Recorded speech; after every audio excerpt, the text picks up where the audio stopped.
अस्सलाम वालेकुम स्टूडेंट्स आज की वीडियो में हमने पैसिव ट्रांसपोर्ट और एक्टिव ट्रांसपोर्ट को डिफरेंशिएट करना है। बेसिकली पैसिव ट्रांसपोर्ट और एक्टिव ट्रांसपोर्ट ये दो मेन मैकेनिज़म्स हैं जिनके ज़रिए सेल्स अपने आउटर इन्वायरमेंट से मुख्तलिफ सब्सटेंसेस को ले रहे होते हैं या फिर अपने आउटर इन्वायरमेंट के अंदर मुख्तलिफ सब्सटेंसेस को जैसे कि कार्बन डाइऑक्साइड और मुख्तलिफ वेस्ट मटेरियल्स को एक्सक्रीट कर रहे होते हैं।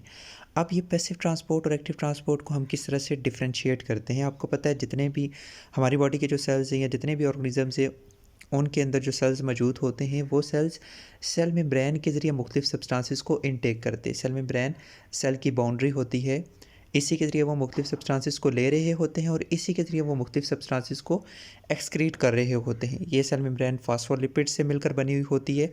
उन फॉस्फोलिपिड्स के अंदर मुख्तलिफ प्रोटीन्स और कार्बोहाइड्रेट्स मौजूद होते हैं। तो सबसे पहली चीज़ पैसिव ट्रांसपोर्ट एक ऐसी टाइप होती है ट्रांसपोर्ट की या एक ऐसा मैकेनिज़्म होता है जिसके अंदर सब्सटेंसेस मूव करती हैं अपनी हायर कंसंट्रेशन से लोअर कंसंट्रेशन की तरफ।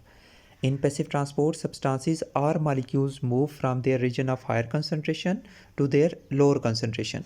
और एक्टिव ट्रांसपोर्ट के अंदर जो सब्सटेंसेस होती हैं, जो मॉलिक्यूल्स होते हैं, वो मूव करते हैं अपने लोअर कंसंट्रेशन से हायर कंसंट्रेशन की तरफ।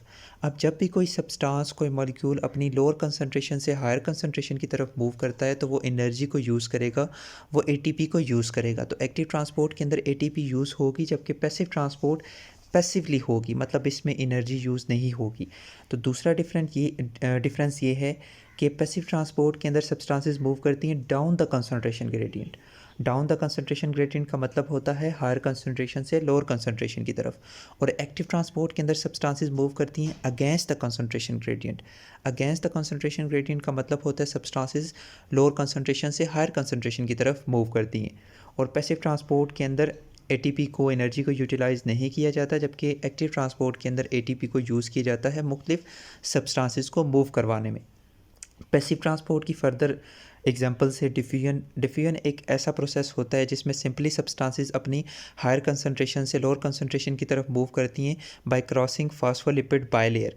और फैसिलिटेटेड डिफ्यूजन के अंदर ये होता है कि इसमें भी सब्सटेंसेस हायर कंसंट्रेशन से लोअर कंसंट्रेशन में मूव करती हैं, लेकिन उन सब्सटेंसेस को मूव करवाने के लिए स्पेसिफिक प्रोटीन्स को यूज़ किया जाता है, स्पेसिफिक चैनल प्रोटीन्स को, कैरियर प्रोटीन्स को यूज़ किया जाता है, तब वो सब्सटेंसेस अपने हायर कंसंट्रेशन से लोअर कंसंट्रेशन में मूव कर पाती हैं। और इसके बाद है ऑस्मोसिस। ऑस्मोसिस में भी ऑस्मोसिस बेसिकली स्पेसिफिकली बोला जाता है वाटर की मूवमेंट को। वाटर अपनी हायर कंसंट्रेशन से लोअर कंसंट्रेशन में मूव करता है और उस वाटर के मूवमेंट में भी मुख्तलिफ प्रोटीन्स इन्वॉल्व हो सकती हैं। वो वाटर सिंपल फॉस्फोलिपिड बायलेयर को भी क्रॉस करके मूव कर सकता है और वो जो प्रोटीन्स इन्वॉल्व होती हैं उन्हें एक्वापोरेंस बोला जाता है। Osmosis means movement of water from higher concentration to lower concentration. इसके बाद एक्टिव ट्रांसपोर्ट की एग्जांपल में आ जाता है एंडोसाइटोसिस और एक्सोसाइटोसिस। एंडोसाइटोसिस एक ऐसा प्रोसेस होता है जिसमें सेल मेम्ब्रेन को इन्वेजिनेट करके मुख्तलिफ जो बाहर सब्सटेंसेस मौजूद होती हैं उन्हें वेजिकल की फॉर्म में इनटेक किया जाता है। ठीक है, इस तरह से ये वेजिकल बन जाती है और इस वेजिकल को फिर इसके अंदर जो मौजूद सब्सटेंसेस होती हैं उन्हें सेल के अंदर यूज़ किया जाता है।